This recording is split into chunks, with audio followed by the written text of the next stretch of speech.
ऋग्वेद के 10वें मंडल के 90वां सूक्त जो पुरुष सूक्त के रूप में संकलित है, उसके आधार पर एक कविता।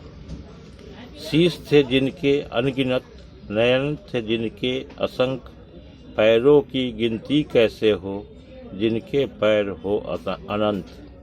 इस धरती को पूर्ण व्याप्त कर आकार था जिनका अधिक कहीं, उस विराट पुरुष को समझना मानव मन से परे कहीं।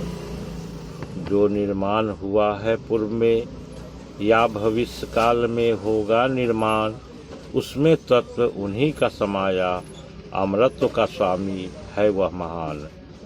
कण कण में विराट पुरुष की सत्ता, कण जीवों में परिणत होता है, जीवों के विकसित होने पर पुरुष का गौरव बढ़ता है। इस संसार के सभी जीव तो पुरुष के चतुर्थ अंश ही है, 3/4 अंश तो इसका अमृत प्राप्त कर दिव्य में है।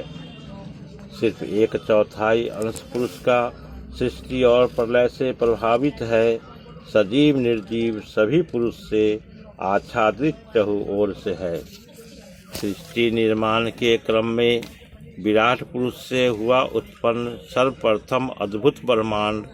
सृष्टि निर्माण की इच्छा जागा नियंता के मन में, आत्म तत्व के उत्पन्न होने में किया सहयोग ब्रह्मांड। होते ही उत्पन्न जीवात्मा अपने को श्रेष्ठ साबित किया, इसके बाद उत्पन्न हुई धरती, फिर शरीर का निर्माण हुआ।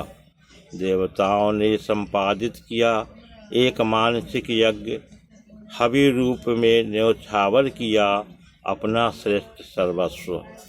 चारों वेद और पशु पक्षी, पालतू जंगली जीव, सर्व आहूत जग से उत्पन्न हुए सभी सजीव। कल्पना किया पुरुष का मानव जैसा रूप, हाथ मुख और जंघा, और क्या थे उसके पैर। जिज्ञासा अति प्रबल था, क्या है पुरुष का स्वरूप। ज्ञान बुद्धि प्रज्ञा विवेक में जो मानव था प्रबल, उसी मानव को निरूपित किया सर्वश्रेष्ठ ब्रह्मन। उपमा और उपमेय के कारण तुलनात्मक यह है अध्ययन, कैसे जन्म ले सकता है मुख से कोई ब्राह्मण। बल का दर्प चमकता जिसमें जो मानव था शक्तिशाली, रक्षा शस्त्र शास्त्र में निपुण, कहलाए सैनिक व राज्याधिकारी। पुरुष का हाथ है शक्ति का प्रतीक और रक्षा का परिचायक भी, अनुशासन का दंड थामना, समता का अधिशासी भी। जो मानव इस गुण के धारक, वह सभी ही क्षत्रिय कहलाए। सभी मानव के पालन पोषण की जिसकी थी जिम्मेवारी, जिसके बल से पलता सतत जीवन, कहलाए वैश्य व्यापारी। जीवन जग की समिधा हेतु सक्रियता अनिवार्य है, जंगा ही वह साधन जिससे भोजन सुलभ और पर्याप्त है। पालन के इस श्रेष्ठ कार्य को करते नहीं अघाते, जंघा स्वरूप यह वैश्य व्यापारी फूले नहीं समाते। बल बुद्धि व्यापार में जो हो न सके सफल, उनके हिस्से आ गया सेवा का उत्तम फल। सेवा भाव से द्रवित हो सब पर, सेवा भाव से द्रवित हो सब पर, वह कहलाए शूद्र। बिन सेवा बिन दया भाव के मानव जीवन है व्यर्थ।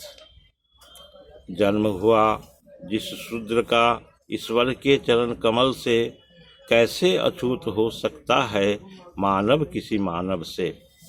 पैरों से ही उत्पन्न हुई है यह धरती और गंगा, कैसे कहे धरती को माँ और पतित पावनी गंगा।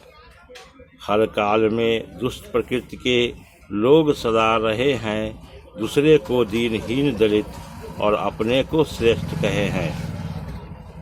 वाचक शब्द साधारण धर्म, उपमेय और उपमान, उपमा के चारों अंगों का जानते नहीं व्यवहार। अविद्या लक्षणा व्यंजना से करते नहीं कोई अर्थ, शब्दों के साधारण अर्थों से करते अर्थ अनर्थ।